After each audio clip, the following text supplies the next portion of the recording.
My daughter stood in my kitchen on a Tuesday morning and told me, with the most careful smile she owns, that she was worried about my memory. She had papers with her.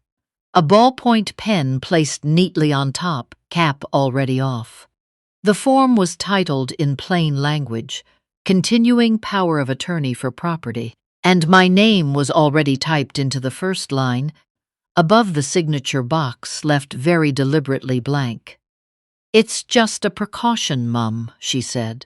"You've been forgetting things." I looked at the pen. I looked at her. I thought about the small digital recorder I had slipped into the pocket of my cardigan that morning, the one that had been running since 7:15. I did not pick up the pen. I said I would need to think about it. She looked surprised. She always does when I don't fold immediately. My husband built the dining table we eat breakfast at every morning. He built it over 3 weekends in the garage, with wood sourced from a mill outside of Elmira, and he was so proud of the dovetail joints that he made me come and look at them before he'd finished sanding. That was 22 years ago. He passed 3 years ago this February. Quietly, the way he'd done most things in his life, and the table is one of the few pieces of him I have left in a form I can touch. I was thinking about that table when my daughter and my son-in-law pulled into my driveway 14 months ago with a rented van and 4 trips worth of boxes. They had told me it would be temporary. Their condo deal had collapsed. The buyer walked away. There was debt. There were complications they said they'd rather not get into. 3 months, they said, maybe 4, just until things settled. I believed them. I'm not sure believing your own daughter qualifies as a mistake, but it's what I did. By the 2nd month, my son-in-law had claimed the armchair in the living room as his own. He'd moved it 12 inches to the left, so it faced the television at a better angle, and he never moved it back. Small thing. I told myself it was a small thing. By the 3rd month, my daughter had reorganized my kitchen. She moved things with the confidence of someone who expected not to be questioned, and when I put the good mixing bowls back where they had always lived, cabinet to the left of the stove, 2nd shelf, she sighed and moved them again without a word. By month 5, my son-in-law started making comments about the house itself. "It's a lot of space for one person," he said one evening at dinner, and he said it to my daughter, not to me, as though I were already somewhere else in the room. "Must be expensive to heat." I told him it was a 3-bedroom bungalow in Kitchener, and that I had managed the heating bills for 26 years without difficulty. He smiled in a way that suggested I had just proven his point. I had been a registered nurse for 34 years, labor and delivery, then palliative care for the last decade before I retired. I have held the hands of people leaving this world. I have sat with families making decisions they never wanted to make. I know what it looks like when someone is being managed, when a person is spoken around rather than spoken to, when their autonomy is treated like an inconvenience too polite to name directly. I recognized it the moment they started doing it to me. It began with the grocery lists. My daughter started leaving them on the counter, items already circled, as if I needed guidance. Then came the comments about my driving, not confrontational, just persistent, just worried. "Just looking out for you, Mum." Then came the evening she mentioned, very casually, that she had read an article about early cognitive changes, and had I considered seeing my doctor for a checkup. I had seen Dr. Harrington 6 months before. Everything was fine. I had my results on paper in my filing cabinet. My daughter knew this because I had told her. but information was never the point. I keep my filing cabinet in the small room off the hallway I've always called the study, barely bigger than a large closet. My husband used to pay bills there on Sunday evenings, and I do the same thing now. RRSP statements, TFSA records, the GCs I rolled over every 18 months at the credit union on Weber Street, my late husband's life insurance documents, the deed to the house. Everything a woman accumulates over a long and careful life. I came home from a walk one morning in October. I walk every morning, rain or cold, because my knees are fine and my heart is fine and the air does what coffee can't. And I found my son-in-law in the study. He didn't hear me come in. He was at the open filing cabinet, one hand holding the drawer, head tilted as he read something I couldn't see from the doorway. He looked up when I spoke. "Just looking for the printer paper," he said. "Thought it might be in here." The printer paper lives in the hall closet. It has always lived in the hall closet. He had printed something the week before. He knew where it was. I smiled and told him I'd get it for him. That night, after they went upstairs, I sat at my husband's table and made a list. I wrote down every incident I could remember, every moved object, every rearranged drawer, every comment about my driving or my memory or the size of the house. Every time my son-in-law had asked, in a tone that suggested careful research, what I paid in property taxes, every time my daughter had suggested gently that things might be simpler if we combined our finances just for now. The list was 2.5 pages long before I stopped writing. I called my friend Mabel in Guelph the next morning. We had trained together at Grand River Hospital 40 years ago, and she was the only person outside that house who knew the full shape of what was happening. She listened for 20 minutes without interrupting, which is one of the reasons I've kept her close all these years. "You already know what you need to do," she said when I finished. She was right. I had known for a while. I just needed someone to confirm that knowing it wasn't the same as overreacting. What I did next, I did quietly and without announcement, because that is how I have always done the things that matter. I started recording conversations on my phone. Not every exchange. I wasn't following them room to room like someone building a case out of spite. But the important ones. The kitchen table discussions where my daughter explained, very reasonably, that I was not as sharp as I used to be. The evening my son-in-law said, not to me but loudly enough, that I could hear from the hallway, that the house would realistically be worth over $800,000 on today's market, and that it was a shame to let it sit underused. The afternoon, their cousin came for lunch, a woman I had met twice, who nodded at everything my daughter said and told me, as though offering comfort, that it was natural to need help managing things at my age. I was 63 years old. I had managed a palliative care ward. I had managed a 30-year mortgage, a family, a grief I wouldn't wish on anyone. But I sat at my own table in my own house, and I nodded the way you nod when you've decided that fighting is less useful than listening, and I kept the recorder in my cardigan pocket, and I let them speak. In Ontario, you are permitted to record a conversation you are part of. I had confirmed this. I had, by then, confirmed quite a few things.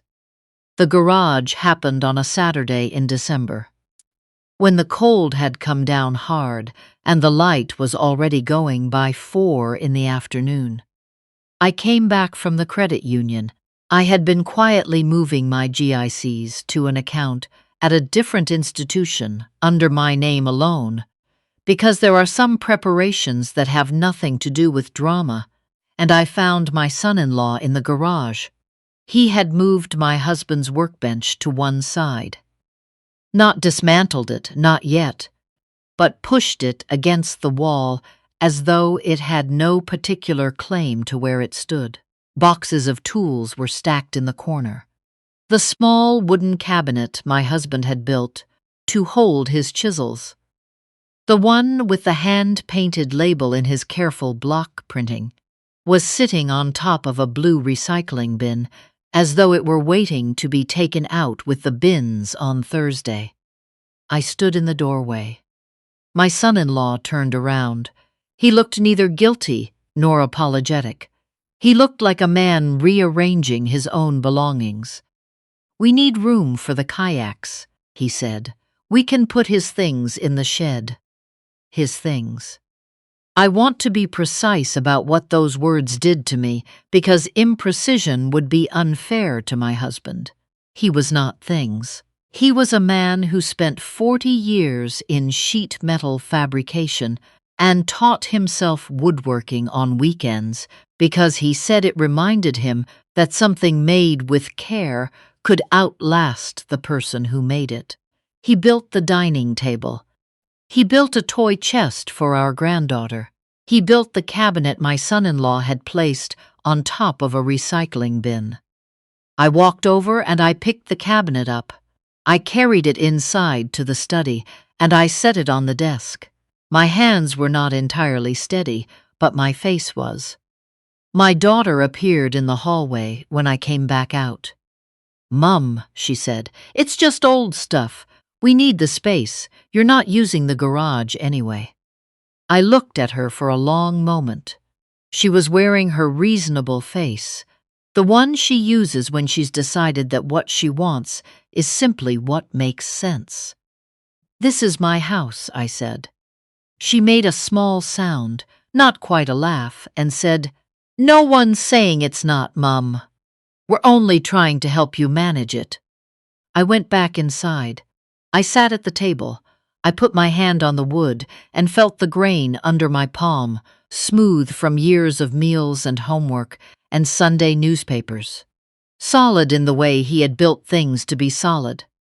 That night I called Mabel. "It's time," I said. "I know," she said. "Come whenever you're ready." I went to see a notary on a Thursday afternoon in November. I had told my daughter I had a hair appointment. The office was on King Street, a quiet place that smelled like paper and good sense. The notary was a patient man who had clearly guided many people through many versions of this conversation. I told him I had a continuing power of attorney for property on file naming my daughter as my attorney. I wanted to revoke it and name my friend Mabel instead. He asked if I was certain. I said I was. He asked if there was anything I'd like to discuss. I said there was not. We completed the paperwork in under an hour. I signed my full legal name in steady cursive, and I did not feel sad. I felt like a woman who had remembered she was still in charge of her own life. I told neither my daughter nor my son-in-law. The important documents I moved to Mabel's house over the following weeks: the deed, the PO revocation, my investment records, the recorder and its files, the log I'd been keeping since October. I moved them a few at a time, tucked into my bag on mornings I went for my walk. My husband's watch, the wooden cabinet on my last trip. I left on a Wednesday night in January, when the temperature had dropped to -12 and the street was quiet in the way Ontario streets go quiet in deep winter.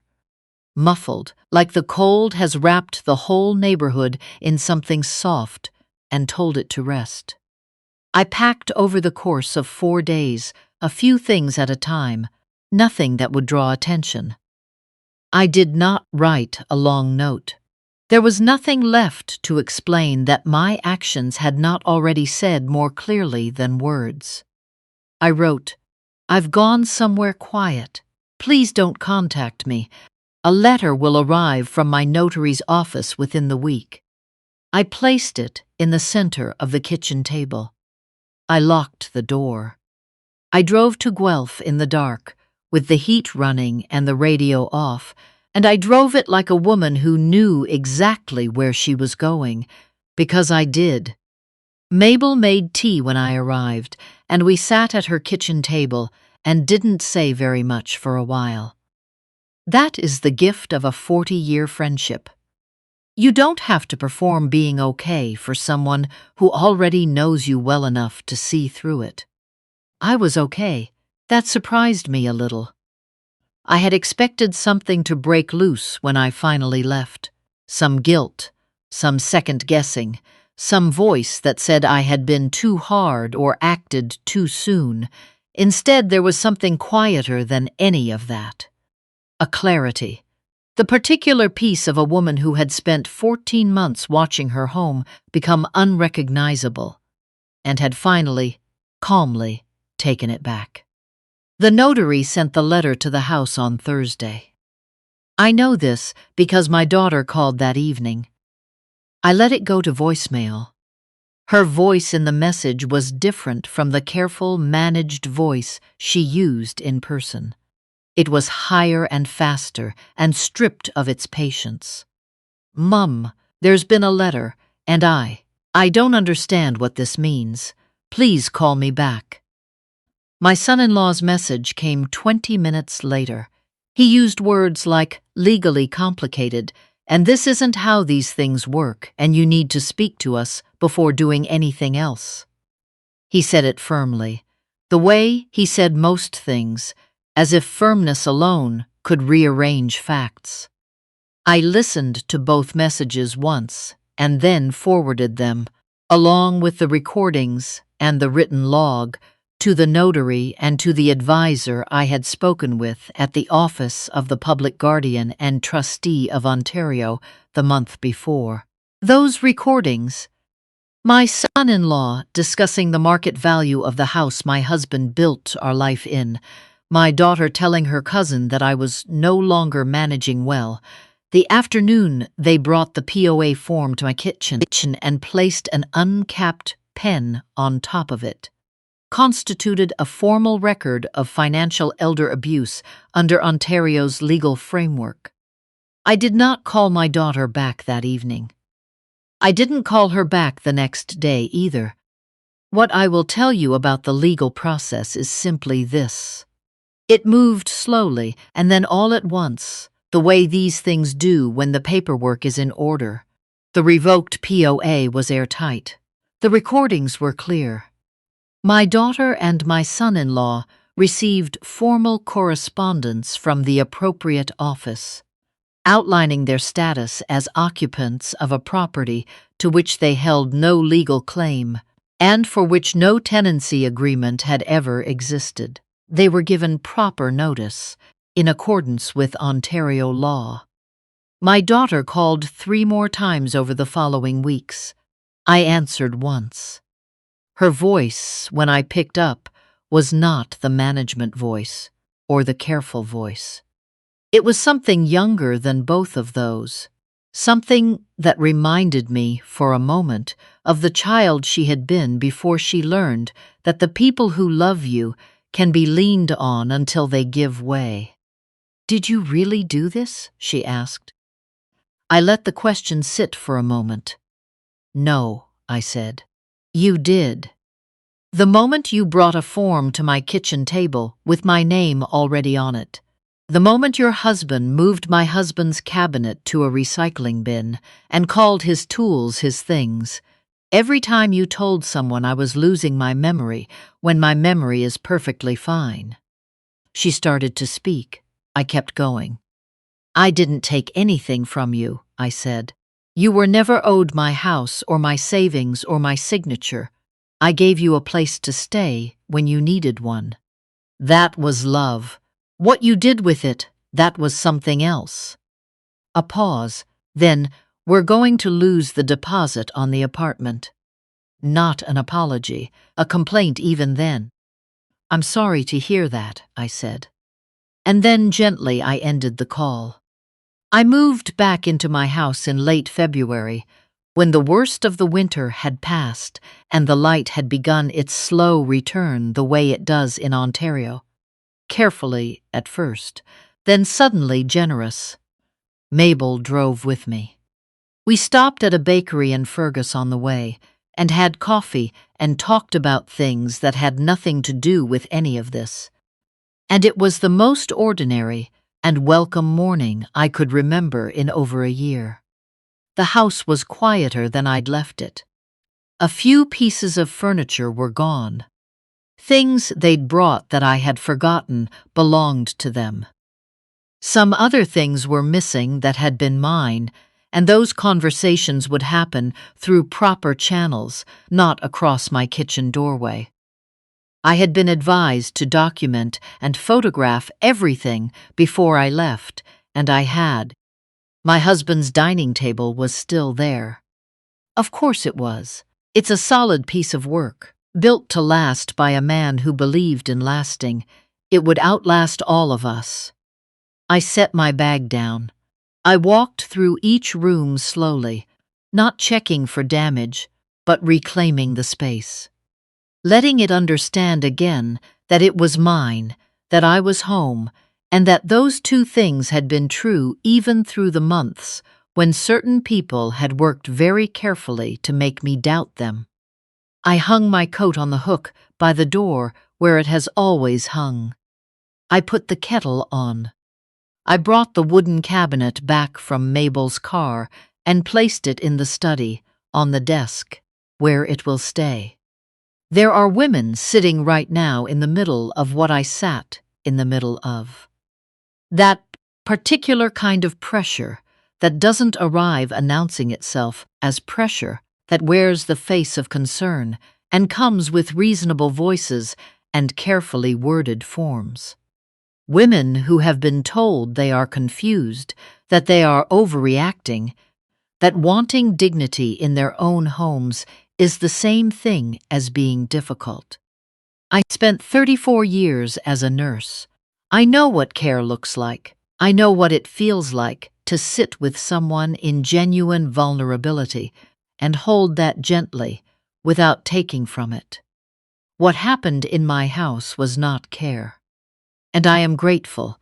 Every morning I sit at my husband's table and feel the wood solid under my hands, that I knew the difference, and that I was prepared long before they thought I needed to be.